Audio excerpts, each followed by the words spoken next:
What's going on, everybody? Adrian here. Welcome back to the channel. It's time to talk about the Lord of the Rings Online's legendary servers, which was released a month ago. For those of you that have watched my live streams, you guys will have some idea of what the legendary servers are all about. For those that don't, I'll quickly break it down for you. Lotro introduced two brand new servers called Anor and Ithil on the Lotro launcher that's only accessible if you have a VIP subscription. So what are they? They are fresh start progression servers or nostalgia servers, but they are not classic servers, so that's an important distinction. Players who play on these servers will re-experience the early parts of the game until the level cap of 50 in Angmar, and every 4 months, new content will come to the legendary servers as you make your way to the newer content. As to why it is not a classic server is because Standing Stone Games, the developers, haven't reverted any systems and mechanics back to older or default versions at launch. So for example, class trait trees are still in the game currently for the legendary servers instead of going back to class builds prior to trait trees. So I've delayed putting my thoughts into a video talking about this legendary servers because at launch the nostalgia was really high and I wanted to wait for a bit, let that nostalgia wash away for an impartial breakdown of the pros and cons of playing on these servers, which is what I'm going to talk about today. Some other basic information before I begin jumping into the pros and cons that might be good info for those of you that are interested to know. Firstly, the difficulty on these legendary servers are slightly more challenging than on the live version, and I emphasize the word slightly because once you get past level 20 and into the 30s, it's not that noticeable, and if you're playing with groups of friends, you definitely won't notice it at all. And very early on during the launch of the servers, there was a couple of bugs that made it seem like the challenge was through the roof. Like for bleeds, for example, whenever a bleed was put on you, the damage per tick every second was immense, so lowbies would die pretty fast and lose the undying title. Otherwise, most of the gameplay is exactly the same, the content is exactly the same. The Lotro Store, aka in-game cash shop, also exists on these legendary servers, but there are a few differences of what's being sold in there versus the live version of the game. So there's no Aria the Valor packages that lets you auto level to the level cap, and that may change in the future as the legendary servers progresses into a higher level cap. For more information about what these servers are, I've got a separate video that you can check out by clicking the card in the top right corner of the screen. Let's get into my thoughts right now, beginning with the pros. When I first started playing the Lord of the Rings Online, my early game experience was alright, and because it was my first MMO, I didn't know any better. But playing on the legendary servers at launch has shown me just what I was missing out on when the game first launched in 2007. The player population on these legendary servers during the first couple of weeks were fantastic. Starter tutorial zones, early zones was flooded with people. There were queues to get into the servers, and that is an experience I've never had in the Lord of the Rings Online. I suppose the news of a fresh start nostalgia server like this really resonated with a lot of former Lord of the Rings Online players, in addition to players who already play the live version of the game that want to experience the early game again with other players. And if that's one of Standing Stone Games' goals for the server, I think they've hit it, because it definitely gave me an experience that I've never had before, which is experiencing the early game with other players. Early level questing, depending on where you are. If you're in the Shire making your way from Hobbiton to Brandywine, or in Eret Luin making your way down through Gondomon, or in Bree from Combe making your way to the Bree Fields north and south, there will be snippets of group quests, aka small fellowship quests that you can find on the landscape to do. And when I first started playing, I usually do this solo because there wasn't other people around, but on these legendary servers, finding groups to do anything is so simple. And I'll keep referring back to this point. Seeing the early zones and landscape populated with other players running around is one of the best feelings ever if you're playing an MMORPG and you are an MMORPG enthusiast and you have been playing the live version of this game for a very long time. That drastic change in player population has a feel-good factor around it, definitely. As I said earlier in the video, the difficulty isn't all that different from the live version of the game. So even if you're playing solo, you won't have a difficult time unless you are really under-geared. A key thing to note about these servers are that the experience gain has been decreased. So you're earning experience at a slower rate in order to let you play the story on level, which is the epic books, and have a better experience so you're not over-leveling things. However, if you're coming from the live version of the game and if you are a veteran of Lotro, you may have pre-ordered plenty of the expansions in the past, which gives you little boosts, tokens and stuff that mitigates that loss of XP. So in a way, some players will have an XP advantage, and that's only a benefit if you want to get to the end game faster, which is level 50. Otherwise, the pacing felt good, and in my 3 weeks of playing, no matter where I go to or what zone I was leveling in, I was taking my time with my progression. There's no point in me trying to rush to the level cap because I didn't want to miss playing in populated areas that I never got a chance to experience when I first played Lotro. So bottom line, it doesn't matter how much XP you're earning or what benefits you have or don't have on you. With your progression pace, you will always encounter other players doing content either in the landscape or dungeons, which is also important. So I suppose let's talk about dungeons now. And the first few early dungeons, we had the Great Barrows, which is between levels 16 and 20, and there's 3 wings. You have ggmyster, Baradhor, and Sambrog, and I absolutely enjoyed my legendary version playthrough of these dungeons. First of all, because of the player population, finding groups was a breeze. You'd see people advertising in world chat. And get this, even the dungeon finder tool, which is absolutely dead on the live version of the game, it pops. And I got a shock. People actually use the dungeon finder tool on these legendary servers. Bottom line, it works. The dungeons themselves, this is important, if you're not geared or you haven't been keeping up with updating your gear through using quest rewards or crafting, then some of the dungeon mobs and bosses will hit very hard. And I like that. There's a challenge in these legendary server early dungeons that I never had when I was playing Lotro for the first time all those years ago. And what this does is it makes groups rely on one another the way it was meant to be. Healing becomes important again. Tanking becomes important again. We're communicating with each other more. This isn't a 5-minute run through GB and done. And because the XP rates are reduced, everyone is doing the side quest objectives that are auto bestowed upon you when you enter a dungeon. And this is another pro as well. The community so far on the legendary servers is welcoming, helpful, and all around awesome. But this is what you can expect from the Lord of the Rings. It has always had a great MMO community, and on the legendary servers, one might theorize that because it's all VIP players, then you can expect a better community. That's a bit harsh on the free-to-play side of things because I've known people who don't pay for their MMOs but are still awesome people anyway. But that comes down to larger sample sizes and all this stuff. But I will agree, VIP only does tend to keep things moderate, so that could be a positive for you. So it was really nice having the entire group help everybody out in completing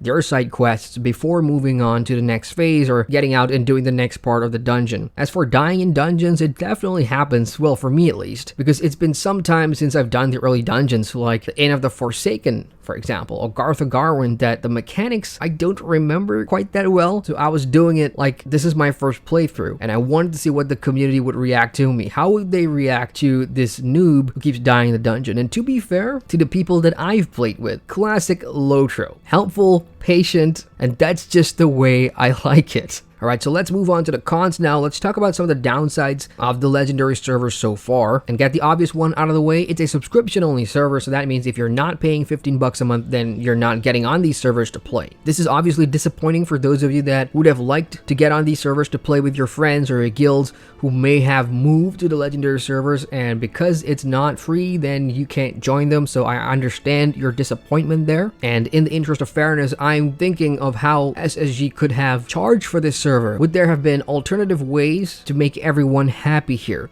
Would a buy-to-play server work? Because I don't think it's been done before. I could be wrong, but maybe EverQuest and EQ2 had something like that, where it was a paid server. So as long as you paid something, if you bought something, or it's a one-time fee for the server, then you can get on and play. I think that's pretty fair. But to counter that, the Lord of the Rings Online's legendary servers are a form of long-term progression now. So you're going to be working on these servers to get the gear. Every 4 months, there's going to be a new level cap. So you're going to be on that hamster wheel of progression, grinding traits again, grinding this again, and that again. And from the developer side of view, if I was the developer, I would obviously want to keep you guys, the paying players, on the server as long as possible for as many months as possible so that we can make some money to make more good stuff for you. And that's the reason why it is a subscription-only server, and I don't think that will change in the future. So unfortunately, it's going to be sub-only. Another downside is for those of you thinking of coming back, looking to see some more interesting things or see something that you've never seen before, unfortunately, it is the same content that's been out forever. Everything that you've seen and done on the live servers, live version of Lotro, on the legendary servers, it's the exact same thing, just with more players around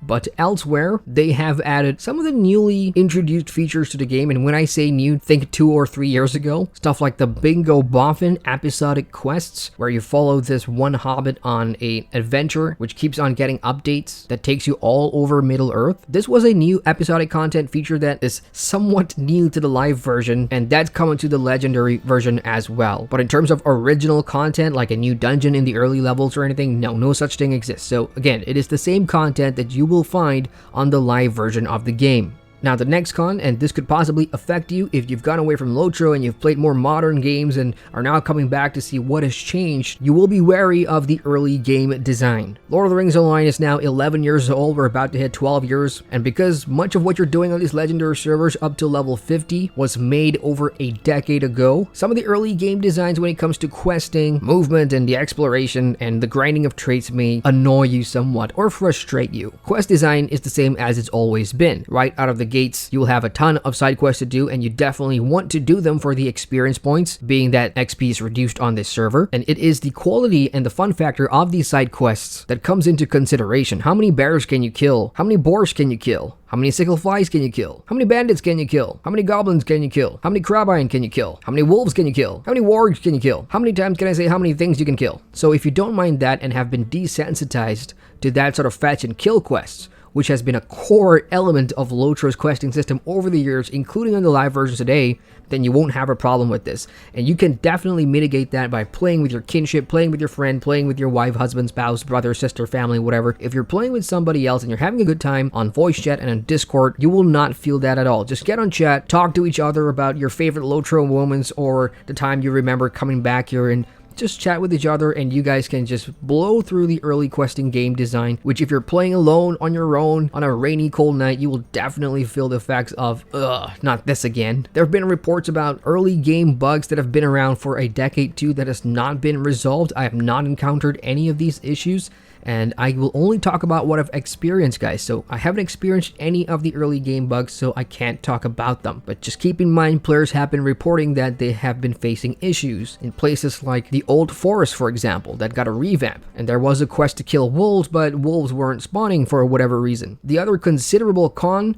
to consider is the presence of the in-game cash shop. Now the cash shop in Lotro on the live versions, you can buy pretty much all kinds of things in there, from cosmetics to housing items to crafting boosters, XP boosters, character traits and deeds and virtues. And on the legendary server's cash store, it is almost the same thing with the exception of level boosts. You can still buy XP boosts if you want to. Now, depending on the type of player that you are and the values that you hold on to when you're playing MMOs, this could be a deal breaker. If you don't like the idea of other players getting an XP or any other boosting advantage over you because they've paid money, and I suppose that's fair. The counter to that is that Lotro doesn't have any competitive content at the moment, so even if you are behind somewhat the player base, you're not really losing out on anything. PvMP is not even on the legendary servers. But here's where it could have an impact. If a ton of people are buying these XP boosts to get to level cap faster, then that's where everybody's going to be. Everyone's running dungeons in Angmar, the raids especially. And if you didn't buy any of that, if you took your time to get to level 50, and if you get there like 3 months from now and the player base has already stopped running those dungeons, then you're at a disadvantage. That's just one example I can think of, but I'm quite certain there's still going to be plenty of players running the endgame content in Angmar, so you don't have anything to worry about. So that's the bulk of the experiences that I want to talk about on my legendary server journey so far. I am not done with this server, so expect more reviews coming, especially the next one, which is going to be for the endgame side of things. What's happening at endgame, because that's going to be important. 1 month after the legendary server's launch is good to evaluate what the early game is like, how the population is like, how many players are here, are kinships big enough. But in 2 months time, just before the opening of the next stage of the level cap at the next area, which is going to be the Mines of Moria, that is going to be the most crucial time for a progression server like this, because it will show us just how many players are left playing the game. Now remember, that's SSG's end goal here. They want to keep as many players on these servers and on the subscription as possible. So my next review will be in a month or so at the end game, looking to see just how many players are left running the end game content. So keep your eyes out for that video. I'll make more live streams at level 50 as well. Before I go though, just some bonus section here, some bonus content in the video. I'm going to compare this legendary server to the nostalgia server of another game that I've played Rift and the Rift Prime server. Now, in my review of the Rift Prime server, I enjoyed the experience, especially with the questing and the story. The dungeon experience and the class balance was where I had issues with. And now with putting the legendary servers side by side, what does Lotro's legendary servers do differently than Rift Prime? And the answer is nothing. It's the same concept, the same style of a nostalgia progression server, and the only difference between the two servers is that Lotro's cash store for their legendary server is more decked out with advantages than the Rift Prime store. And that's surprising, because on the live versions of these two games, the Rift store is a lot worse than Lotro's live store. So keep that in mind. That's a fun, good to know point. Another thing to add, for those of you playing on the EU servers on the live version of the game, the legendary servers do not have an EU option. So if you're interested, you're going to have to play with a higher ping, which kind of sucks because Lotro obviously has had EU options for a long time now. So I can understand your frustration there. So that's it from me for now. There's going to be more legendary stuff along the way. I just need to get rid of a lot more game reviews in December before I make my way back to the legendary servers come the new year. So for those of you that have been playing on the legendary servers so far, feel free to share your thoughts, what were your pros and cons in the comment section below, and that's going to help a lot of other players decide if it's worth checking out Lotro for the first time or deciding if it's time to come back. So share all of that in the comments. Hit the like button for the love of MMOs, and feel free to subscribe to the channel for more MMO content. Once again, I'm Adrian, and I thank you for watching. What up? You've reached the end screen. Thank you very much for watching that video. And if you want to watch more, you can click on the cards at the bottom here. Any one of them would do. And if you like what you see, feel free to subscribe to the channel by clicking the big round button somewhere down there. You'll see it.